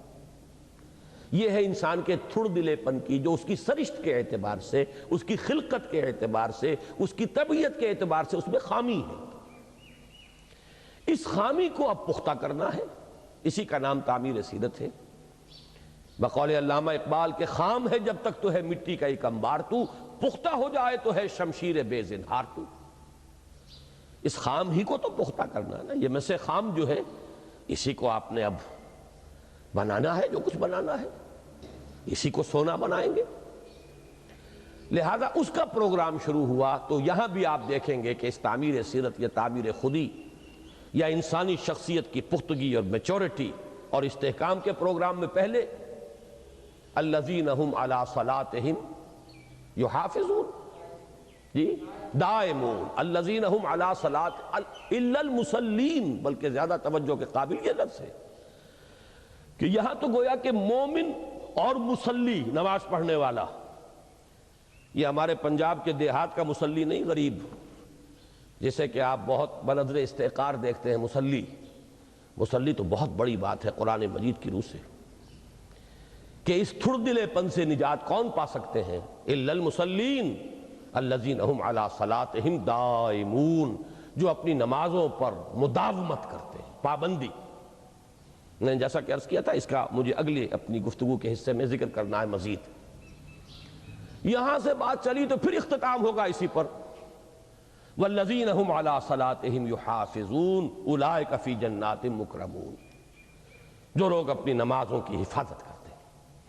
تو پہلی بات نوٹ کر لیجئے کہ تعمیر سیرت، تعمیر شخصیت، تعمیر خودی، انسان کی شخصیت کا پختہ ہونا، اس میں سے خام کا سونا بننا، اس کا سارا جو ہے دار و مدار جس پروگرام پر ہے، اس پروگرام کا اول و آخر نماز ہے۔ گویا کہ اس پورے پروگرام کو اگر ہم ایک شہر سے تعبیر دیں تو اس شہر کی فصیل جو ہے وہ نماز ہے۔ اب آئیے دوسری بات کی طرف، یہ میری گفتگو کا آخری حصہ ہے۔ میں نے عرض کیا تھا کہ 4 باتیں مجھے عرض کرنی ہیں، 2 آپ کے عنوان کے حوالے سے تھی، 2 اضافی ہیں۔ ابھی جیسا کہ میں نے 2 مرتبہ اشارہ کیا، قرآن مجید میں صرف نماز ادا کرنے یا نماز پڑھنے کا ذکر کہیں نہیں ہے، نماز قائم کرنے کا ذکر۔ نماز صرف ایک انفرادی شے کی حیثیت سے نہیں فرض کی گئی، اس کا ایک اجتماعی نظام بنایا گیا ہے، اقامت الصلاۃ، نماز کو قائم کرنا۔ اس قائم کرنے میں 2 پہلو ہو جائیں گے، ایک تو ہوگا انفرادی خالص، وہ تو یہ ہے کہ ایک ایک فرد جو کھڑا ہے اس میں خشوع ہو، حضور ہو، استحضار قلب ہو، لیکن نظام جو ہے اس کے لیے ہے وہ محافظت اور مداومت۔ والذین هم علی صلواتہم یحافظون، جو سورہ مومنون میں آیا، اور سورہ معارج میں تو شروع اور آخر میں دونوں میں اسی کا ذکر ہے، الا المصلین الذین هم علی صلاتہم دائمون، اور پھر اختتام پر والذین هم علی صلاتہم یحافظون۔ یہ جو نظام صلاۃ ہے در حقیقت، اس پر ہمارا پورا نظام جو ہے دین کا وہ اسی بنیاد پر کھڑا ہے، بلکہ یوں کہیے کہ اسی کی ایک پروجیکشن ہے، اسی کی ایک توسیع ہے، اسی کی ایک ایکسٹینشن ہے۔ یہ مرکزی اہمیت ہے اقامت الصلاۃ کو پورے دین کے نظام میں۔ چنانچہ ظاہر بات ہے کہ اجتماعی نظام میں بھی اصل شے تو وہ افراد ہیں، افراد کے ہاتھوں میں ہے اقوام کی تقدیر، ہر فرد ہے ملت کے مقدر کا ستارہ۔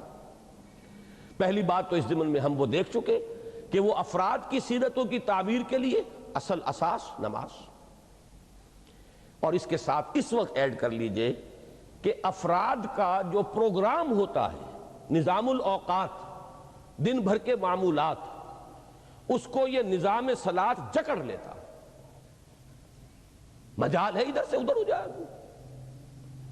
کس قدر بیدار، کس قدر آدمی چاق و چوبند رہے گا، یہ نہیں کہ صبح کو سو رہے ہیں جب تک چاہا سوئے، جو مغربی اقوام میں جدید تہذیب کا خاصہ ہے۔ رات ان کی شروع ہی ہوتی ہے نصف شب کے بعد، اور صبح طلوع آفتاب جو ہے وہ کس شے کا نام ہے، کس بلا کا نام ہے، وہ انہیں معلوم ہی نہیں۔ لیکن یہاں تو یہی ہے کہ طلوع آفتاب سے بہت پہلے آپ اٹھیں گے، 1 گھنٹہ پہلے اٹھیں گے تو نماز باجماعت ادا کر سکیں گے فجر کی۔ اس لیے کہ آپ کو معلوم ہے تقریباً 1.5 گھنٹے کے لگ بھگ پہلے اذان ہوتی ہے، طلوع فجر جس کو ہم کہتے ہیں، اس کے ساتھ آپ اٹھیے، تب آپ باجماعت نماز فجر ادا کریں گے۔ تو جکڑ دیا ایکٹیو، پھر ظہر، عصر، مغرب، عشاء۔ صرف یہ حکمت اللہ نے رکھی ہے کہ آخر انسان کی معاشی ضروریات بھی ہیں، اس کی کسی دفتر میں اسے جانا ہے، ذمہ داری ہے اس کی، دکان پر جانا ہے، اس کے لیے ایک وقفہ رکھ دیا ہے جو تقریباً 7-8 گھنٹے کے مساوی بن جاتا ہے۔ اس میں کوئی نماز فرض نہیں کی، یہ تو اللہ کا بنایا ہوا نظام ہے نا، اس لیے اس کے اندر ساری حکمتیں ہیں۔ اللہ جانتا ہے انسان میں نے کیا کچھ رکھا ہے، اس کی کیا ضرورتیں ہیں، اس کے کیا حوائج ہیں۔ کوئی فرض نماز نہیں ہے فجر سے ظہر تک۔ گویا کہ آدمی اپنی کسی معاشی جد و جہد میں اگرچہ نفل نمازیں آ جاتی ہیں، ایک طلوع کے فوراً بعد تھوڑی دیر کے بعد جسے آپ اشراق کہتے ہیں، ایک اور نماز صلاۃ الضحیٰ، یہ تقریباً یوں سمجھیے کہ جیسے ظہر ہے نصف النہار کے بعد، اسی طرح اس سے کچھ پہلے یہ صلاۃ الضحیٰ۔ اگر کسی شخص کے لیے ممکن ہے، اس کے معمولات جو ہیں وہ اس طرح کے ہو سکتے ہیں، وہ ادا کرے، بہت بڑی فضیلت ہو جائے گی۔ لیکن یہ کہ فرض نماز نہیں رکھی۔ البتہ پھر لِدُلُوكِ الشَّمْسِ إِلَىٰ غَسَقِ اللَّيْلِ، وہ آیت میں آپ کو سنا چکا ہوں، أَقِمِ الصَّلَاةَ لِدُلُوكِ الشَّمْسِ إِلَىٰ غَسَقِ اللَّيْلِ۔ اب تو نماز ہی نماز ہے، جانا ہے اور آنا ہے، کوئی تھوڑا سا کام کیجئے، ذرا سے بھی آپ غافل ہو جائیں گے، نماز باجماعت نکل گئی۔ اب وہ آپ نماز ادا کر لیں گے، قضا کر لیں گے، وہ نماز باجماعت اور اقامت کا جو تصور ہے نماز کا، وہ فوت ہو گیا، وہ ختم ہوا۔ وہ فضیلت اب کسی طور سے حاصل نہیں ہو سکتی۔ لہذا یوں سمجھیے کہ فرد کی زندگی کو بھی اس کے نظام الاوقات کو جکڑ لینے والی شے، اور اس میں بیداری، ہوشیاری، چوکسی، اس کو برقرار رکھنے والی سب سے بڑی شے نماز ہے۔ اب اس سے آگے آئیے، اجتماعیت کی پہلی اینٹ یہ ہے کہ کون مسلمان ہے اور کون نہیں ہے، اس کی علامت معین ہونی چاہیے۔ اس کے جو بڑے طویل مباحث ہیں اس کو اس وقت میں نہیں چھیڑ رہا ہوں، لیکن واقعہ یہ ہے کہ اسلامی معاشرے میں کسی مسلمان، کسی شخص کے مسلمان ہونے کی لازمی علامت، میں لازمی شرط نہیں کہہ رہا، اس کو نوٹ کر لیجئے، یہ لیگل لینگویج نہیں ہے، میں قانونی زبان میں بات نہیں کر رہا ہوں اس وقت، یہ معاشرے کا ایک رنگ ہے، اس کے حوالے سے عرض کر رہا ہوں کہ کسی شخص کے مسلمان ہونے کی لازمی علامت اقامت الصلاۃ ہے۔ یہی وجہ ہے کہ دور نبوی میں جو کٹر منافق تھے انہیں بھی نماز پڑھنی پڑتی تھی باجماعت، اس لیے کہ وہ اپنے آپ کو مسلمانوں میں کاؤنٹ کرانا چاہتے تھے۔ اسی کو حضور نے ایک حدیث میں یوں فرمایا، الفرق بین الاسلام والکفر الصلاۃ، کفر اور اسلام کے درمیان حد فاصل، فرق، تمیز کرنے والی شے نماز ہے۔ تو یہ گویا کہ اب اجتماعیت کے لیے جو بھی اساس بن رہی ہے، اس کے اندر اہم ترین شے، میں شرط واحد نہیں کہہ رہا، شرط لازم نہیں کہہ رہا، ایک شخص نماز نہیں پڑھتا ہے تو اس کو کافر ہم نہیں کہیں گے، اسلامی نظام ہوگا تو تعزیر ہوگی اس کو سزا دی جائے گی، اور سب سے ہلکی تعزیر، بعض فقہا کے نزدیک تو اس کا قتل بھی جائز ہے، بلکہ قتل کر دینا واجب ہے۔ امام ابو حنیفہ رحمۃ اللہ علیہ کے ہاں سب سے زیادہ نرمی ہے، اور وہ بھی یہ ہے کہ اسے قید کر دو اور اس وقت تک مت رہا کرو جب تک کہ وہ توبہ نہ کرے اور عہد نہ کرے کہ اب میں نماز پڑھوں گا۔ اور منکر صلاۃ تو بہرحال سب کے نزدیک کافر ہے، یہ تو میں بات اس کی کر رہا ہوں جو انکار نہیں کرتا لیکن پڑھتا نہیں۔ تو معلوم یہ ہوا، پہلی بات جو میں نظام کے حوالے سے بات کر رہا ہوں، پہلی بات یہ کہ افراد کی بھی تعمیر سیرت کا اساسی پتھر، کارنر سٹون، فاؤنڈیشن کا وہ نماز، پھر افراد کے نظام الاوقات کو جکڑنے والی شے، انہیں بیدار اور چوکس رکھنے والی شے اقامت الصلاۃ، پھر افراد جب معاشرے کی شکل اختیار کرتے ہیں تو اس کی سب سے بڑی علامت، سب سے بڑا شعار نماز، الفرق بین الاسلام والکفر الصلاۃ۔ اب تیسری چیز دیکھیے، اسلام کا ایک بہت بڑا، اسلامی معاشرے کا ایک بہت بڑا امتیازی وصف ہے جس کی عظمت کا اقرار کفار نے بھی کیا، دشمنوں نے بھی کیا، ایچ جی ویلز جیسے شخص نے جسے حضور سے بڑی ہی عداوت ہے، تسلیم کیا کہ مساوات انسانی کے واعظ تو دنیا میں پہلے بھی بہت کہے گئے تھے، لیکن یہ ماننا پڑتا ہے کہ اس اصول پر ایک معاشرہ بالفعل پہلی مرتبہ تاریخ انسانی میں محمد نے قائم کیا صلی اللہ علیہ وسلم۔ اس مساوات انسانی کا سب سے بڑا مظہر اقامت الصلاۃ کے ذریعے سے، گورنر آیا بیٹھا ہو وہ بھی اسی صف میں ہوگا، اس کا چپڑاسی ہو وہ بھی کندھے سے کندھا ملائے گا۔ یہ تو ہمارے ہاں غلط حرکتیں ہوتی ہیں، کچھ جگہ مخصوص کر لی گئی اور وہاں آ گئے اور دائیں بائیں جو ہیں وہ بڑے افسر ہوں کہ اسلامی نظام میں قطعاً اس کی گنجائش نہیں۔ جگہ رکھنا، ریزرو رکھنا مسجد میں، یہ تو آداب کے خلاف ہے۔ کسی شخص کے لیے کوئی جگہ ریزرو نہیں ہو سکتی۔ تو معلوم یہ ہوا کہ وہ جو علامہ اقبال نے کہا ہے کہ ایک ہی صف میں کھڑے ہو گئے محمود و ایاز، نہ کوئی بندہ رہا اور نہ کوئی بندہ نواز۔ کوئی پشتینی رئیس ہو یا کوئی پشتینی عالم ہو یا کوئی بہت بڑا صوفی ہو اور کوئی چمار چوڑا جس نے کل کلمہ پڑھا ہو یا ابھی کلمہ پڑھا ہو، یہ دونوں برابر کھڑے ہوں گے ایک صف کے اندر کندھے سے کندھا ملا کر، کوئی فرق و تفاوت۔ یہ جو ہمارا سب سے اعلیٰ وصف ہے، دنیا تو بہرحال اگر تاثر قبول کرے گی تو ان چیزوں سے کرے گی، وہ چیزیں کہ جو ان کے ہاں نہیں ہیں، ان کے ہاں اونچ نیچ ہے، فرق ہے، رنگ کی بنیاد پر، نسل کی بنیاد پر۔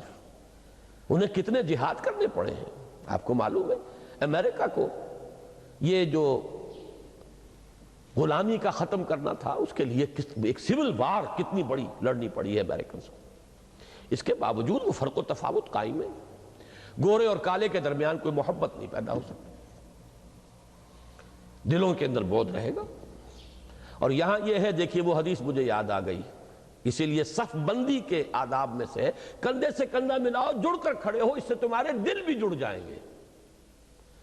معلوم ہوا کہ وہ جو فصل ہے، اندر کا فصل ہے، اس کو بھی ختم کرنے والی شے یہ ہے کہ کندھے سے کندھا جوڑ کر کھڑے ہو جاؤ، تمہارے دل بھی جڑیں گے آپس میں۔ تو مساوات جو ہے، جو انسانی اسلامی معاشرے کی ایک بہت نمایاں یعنی اور امتیازی خصوصیت ہے، بڑی فضیلت ہے، اس کا سب سے بڑا مظہر اور اس کا سب سے بڑا مظاہرہ اسی اقامت صلاۃ کے ذریعے سے، اسی کے ذریعے سے معاشرے کی تنظیم ہے۔ واقعہ یہ ہے کہ ہم چونکہ غور نہیں کرتے، سوچتے نہیں، وہ بات دوسری ہے، لیکن ذرا غور کریں۔ وہ روحانی برکتیں اس وقت جو ہے وہ میرا موضوع نہیں ہے نماز کا، وہ تو میں کل بھی بیان کر چکا اور پہلے جو سی باتیں وہ سامنے آ چکی ہیں۔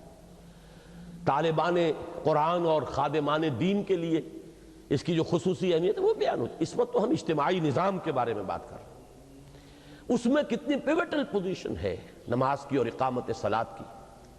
اس میں تیسری بات میں عرض کر رہا ہوں کہ تنظیم معاشرہ، آرگنائزیشن آف دی سوسائٹی، ہر محلے کے لوگ، چھوٹی آبادی ہے اس کے لوگ 5 مرتبہ دن میں جمع ہو رہے ہیں۔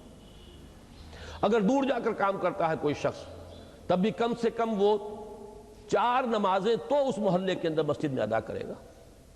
ظہر میں نہ پہنچ پائے، چلیے عصر میں بھی نہیں پہنچ پایا کوئی، فجر، مغرب اور عشاء، اور اسی میں آپ کو معلوم ہے کہ قرات جو ہے وہ جہری ہے، بلند آواز سے قرآن پڑھا جاتا ہے۔ اس کا معلوم ہوا کہ ایک فضیلت خصوصی ہو گئی ان نمازوں کی۔ اس میں تو تنظیم ہو رہی، کون ہے کون نہیں ہے، کیوں نہیں ہے، کیا وجہ ہے؟ کوئی بیمار ہو گیا ہے، کسی کو کوئی اور کوئی عذر لاحق ہو گیا ہے، اس کی ایک تشویش، اس کا ایک خیال، اس کا ایک احساس، کوئی مسلسل غیر حاضر ہے تو اس کے بارے میں اور تشویش، کہ معلوم ہوتا ہے کہ یہ دین سے کوئی بہت دور جا رہا ہے، منافقین کی فہرست کے اندر اس کا نام کہیں درج ہونے لگا ہے۔ یہ سارا معاملہ جو ہے محلے کی نماز۔ پھر ہفتے میں ایک بار ایک بڑی آبادی، جامع مسجد، جامع مسجد کے ساتھ اب ایک بڑی آبادی کے لوگوں کی تنظیم ہو گئی۔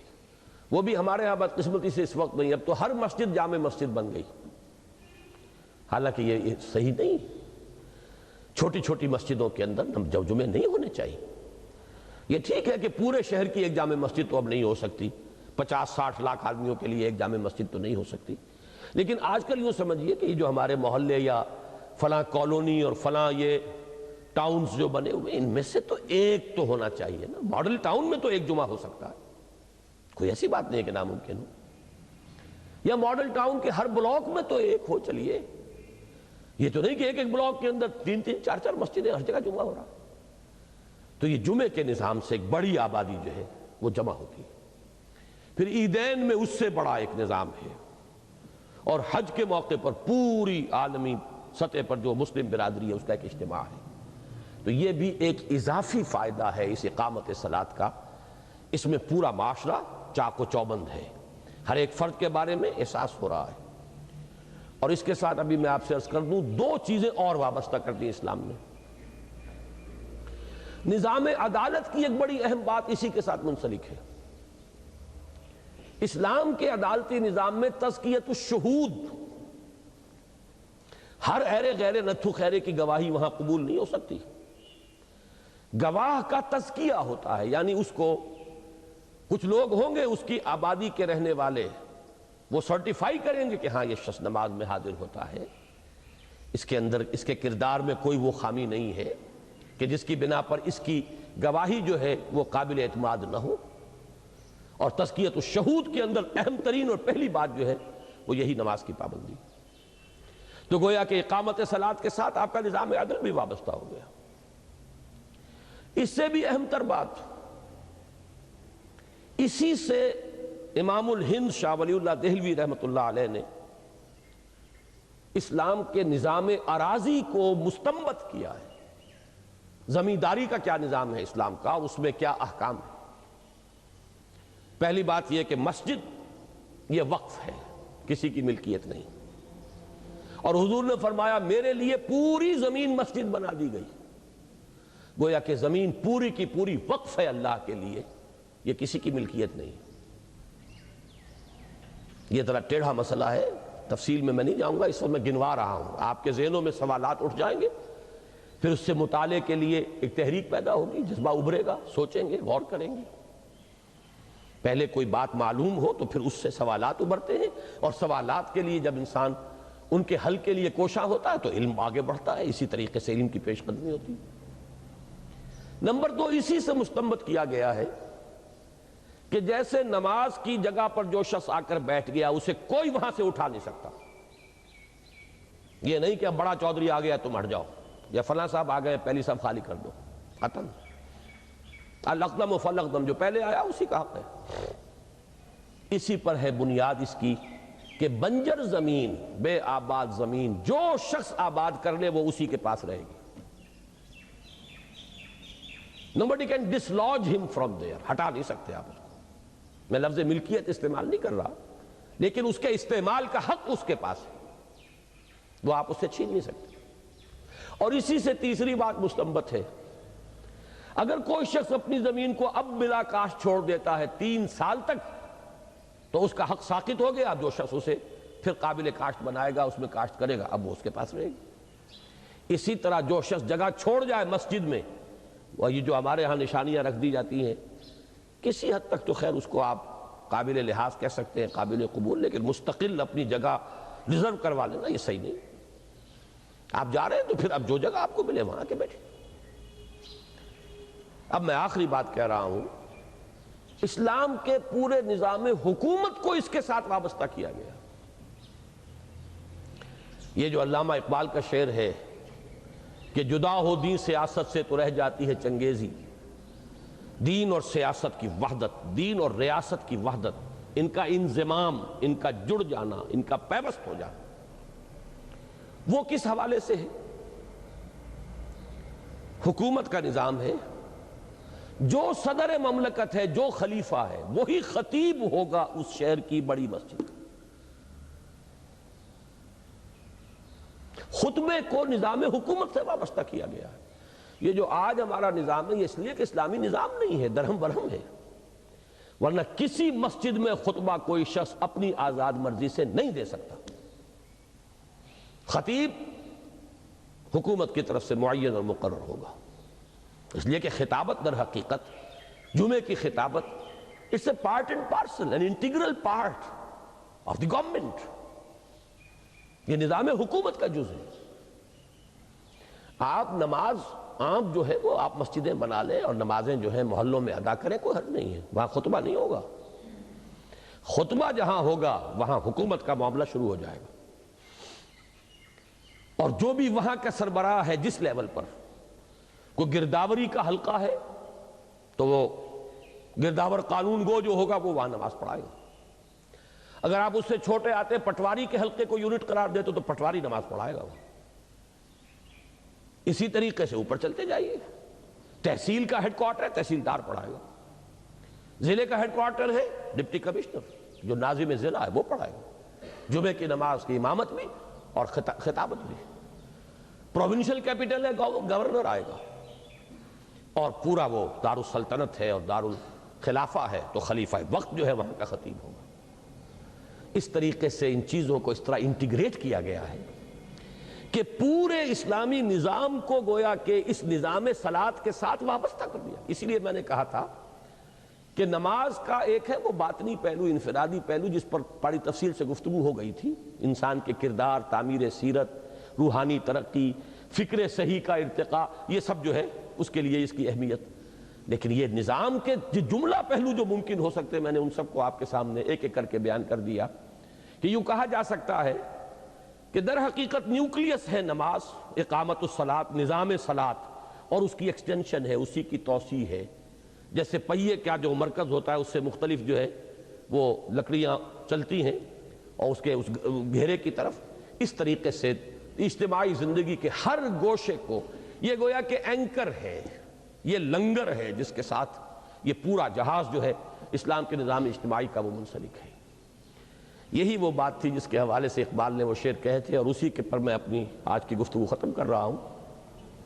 ہمارا جو اس وقت کا نظام ہے اور یہ جو نمازیں ہیں اور امام ہیں اور خطیب ہیں، اس پر بڑی صحیح اگرچہ ذرا تلخ انداز میں پھپتی چست کی تھی علامہ اقبال نے، ہے بڑی صحیح، ویری ایکیوٹ آبزرویشن اور صحیح ترین تعبیر۔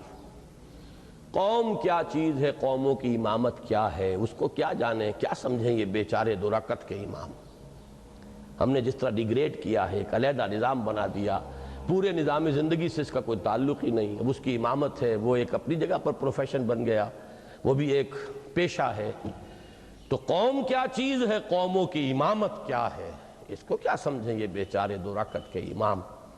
تو امامت تو یہ تھی جو میں نے آپ سے عرض کی ہے، حضور اپنے زمانے میں خود تھے خطیب اور امام، پھر ابو بکر، عمر، عثمان، علی یہ خطیب تھے اور مرکزی جگہ پر یہ تھے، گورنرز تھے ہر جگہ پر، وہ تھے خطیب اور امام۔ تو اس طریقے سے دین اور دنیا اور سیاست اور مذہب اور دین اور ریاست، ان دونوں کو جوڑ دینے والی شے جو ہے وہ یہ نماز کا نظام ہے۔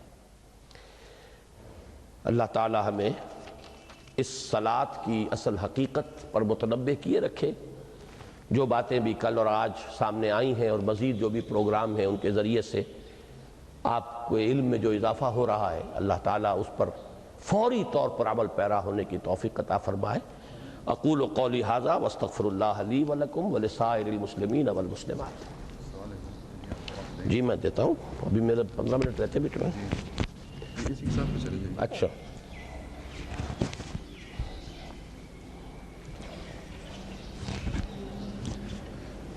جیسے میں نے پہلے بتایا تھا کہ آپ اپنے ذہن کو کل کے جو خطابات تھے اور آج کے جو خطابات ہیں اس کے متعلق کوئی بھی سوال ہو تو انشاءاللہ ڈاکٹر صاحب اس کو جواب دیں گے، اور میں سمجھتا ہوں کہ یہ 15 یا 20 منٹوں کا بہت قیمتی مصرف ہوگا اگر آپ اپنے کچھ شکوک و شبہات، کسی پوائنٹ کی مزید وضاحت چاہتے ہیں۔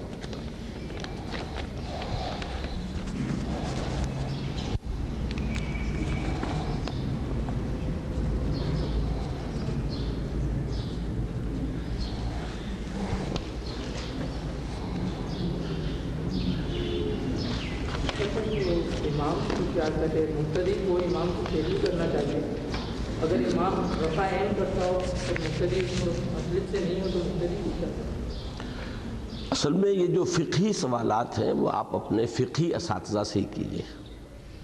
باقی جو آپ نے سوال کیا اس کو میں عرض کر دوں کہ پیروی سے مراد یہ نہیں ہے جو آپ کہہ رہے ہیں، وہ یہ ہے کہ آپ آگے نہ بڑھیں، امام کے رکوع کرنے سے پہلے خود رکوع میں نہ چلے جائیں، امام کا جو سر ابھی اٹھا نہیں سجدے سے اور آپ پہلے ہی.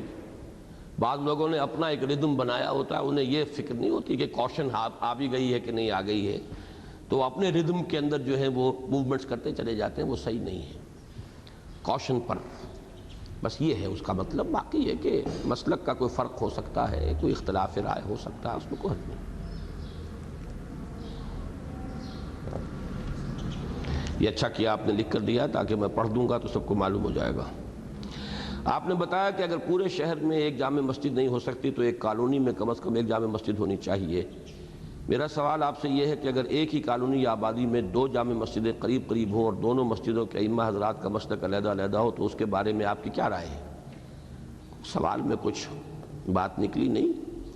وہ رائے کیا میں دوں گا, وہ تو جو کچھ ہے وہ اس وقت ہے. ڈی فیکٹو سچویشن تو یہ ہے نا کہ ہمارے پورے معاشرے میں سے دین کی روح خارج ہو چکی ہے. کچھ رسومات ہیں, کچھ شکلیں ہیں, انہیں ہم سینے سے لگا کر بیٹھے ہوئے ہیں. رہ گئی رسم ازاں روح بلالی نہ رہی, فلسفہ رہ گیا تلقین غزالی نہ رہی. اسلامی معاشرے میں مسلک کی بنیاد پر مسجدیں علیحدہ نہیں ہوں گی اگر صحیح اسلامی معاشرہ, صحیح اسلامی نظام. اور جہاں تک جامع مسجد کا کانسیپٹ ہے وہ تو حکومت ہی کے ساتھ اس کا نظام وابستہ ہوگا.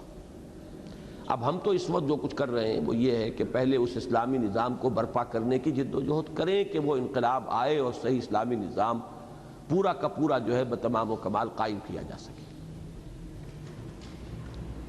سوال یہ کیا پاکستان میں مسلمانوں کو وہ وقت نہیں آیا کہ وہ اپنی حکومت سے جہاد کر کے انقلاب میں تقریریں کر کے تو کئی جماعتیں انقلاب کا نعرہ لگاتے ہوئے آج 42 سال ہو گئے اور ہمیں اللہ تعالیٰ کے ساتھ وعدہ کیا ہوا آج 42 سال ہو گئے اور اللہ تعالیٰ ہم کو مختلف قسم کے عذاب دے کر ہمیں اپنے 42 سال کا وعدہ کیا ہوا بار بار یاد دلایا. مثلاً اوجوی کیمپ کا واقعہ تھا جو بے جان اسلحہ جو انسانوں کو. میرا خیال ہے یہ سوال اس وقت نہیں کیجیے. یہ تو آپ کالج میں پڑھتے ہیں, پھر کسی وقت اس طرح کے سیشن رکھ لیے جا سکتے ہیں, لیکن یہ جو ہے نماز کیمپ سے متعلق, نماز سے متعلق, تقاریر سے متعلق سوال ہونے چاہیے. بیٹھ جائیں. اللہ تعالیٰ آپ کے جذبے کو برقرار رکھے, جہاد کے اس جذبے کو پالے, پروان چڑھائیں, لیکن ذرا تھامیں اپنے سینے میں اسے, اور ذرا تھام ابھی. نالا ہے بلبل شوریدہ تیرا خام ابھی. خام کو پختہ کریں.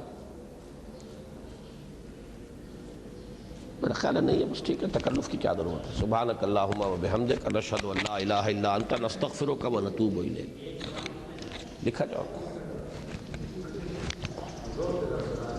جیسے آپ نے فرمایا کہ نظام جمعہ جو ہے اس کا تعلق خلافت سے ہے, اس کا ادارہ جو ہے خلافت کا مستلق ہوتا ہے. جو بھی جامع مسجد ہوگی وہاں جو بھی خطاب یا جمعہ ہوگا وہ خلافت کے ہی نامزد خلیفہ یا جو بھی اس کا حکم ہے. اگر خلافت نہیں ہے, ملوکیت ہے, تو جمعے کا ادارہ, جمعے کا معاملہ تب بھی ملوکیت کے ادارے سے وابستہ ہوگا.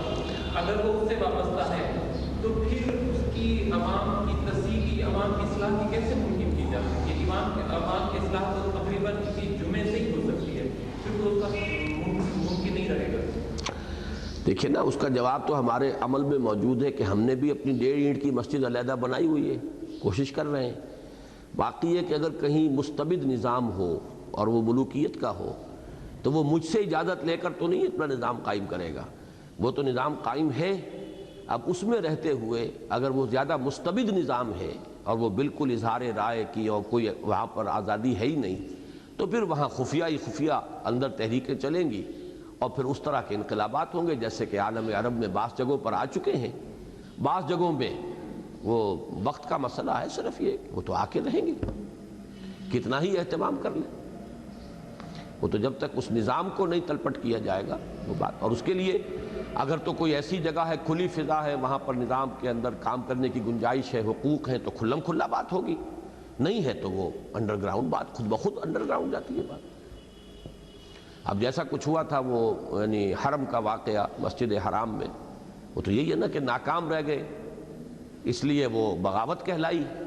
اگر کامیاب ہو گئے ہوتے وہ انقلاب کہلاتا. فرق تو جو ہے وہ صرف نتیجے کے اعتبار سے واقع ہو جاتا ہے.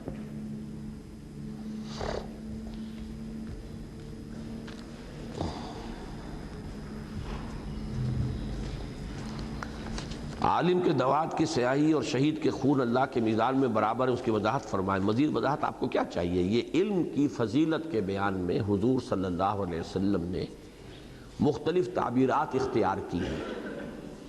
عام طور پر مذہبی مزاج جو ہوتا ہے عوام الناس کا، اس بات کو سمجھ لیں، ان کے ذہنوں میں مذہب کا سارا تعلق عبادات سے وابستہ ہو جاتا ہے۔ علم کی اہمیت ان کے سامنے نہیں ہوتی۔ علم، فکر، سوچ، دانش، عبادات، وہ یہی سمجھیں گے کہ نیکی کا جذبہ جتنا پروان چڑھا اور نفلیں پڑھ لو، اور نفلیں پڑھ لو، اور ذکر کر لو۔ تو اس سے اس کیفیت کو بدلنے کے لیے حضور صلی اللہ علیہ وسلم نے مختلف تعبیرات کے ذریعے سے علم، حصول علم، اور ظاہر بات ہے علم کے لیے پڑھنا پڑھانا ضروری ہے۔ خیرکم من تعلم القرآن وعلمہ، کہیں یہ الفاظ استعمال کر لیے، کہیں یہ کہ ان کو موازنہ کر کے بتایا کہ ساری رات نوافل میں گزارنے سے 1 گھنٹہ علمی مشغلے میں حسن نیت کے ساتھ، نیت صحیح ہو تو یہ اس سے بہتر ہوگا۔ تو اس طریقے سے موازنہ کیا جاتا ہے۔ تو اسی حوالے سے ایک تمثیل یا تشبیہ اس موازنے کے لیے حضور نے یہ اختیار فرمایا۔